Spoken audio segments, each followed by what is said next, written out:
我叫杨毅，今年26岁，是一名冰雪运动爱好者，现在担任河北省乐亭县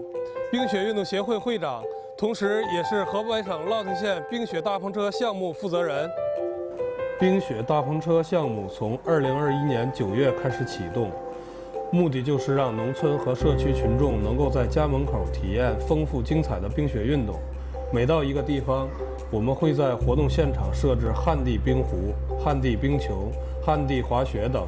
冰雪项目体验区和冬奥知识展示区，进一步推动冬奥知识的普及，让更多居民了解冰雪运动，参与冰雪运动，热爱冰雪运动。如今，我们的冰雪大篷车已经走过了全县近200个村、15个社区，让15万人次近距离接触冰雪运动，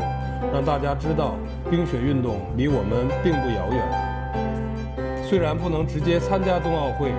但我希望通过自己的努力，进一步推广普及冰雪运动，让更多的人参与其中，切身感受冰雪运动的独特魅力，更好地推动冰雪运动和冰雪文化在普通群众中开展，为2022冬奥会助力。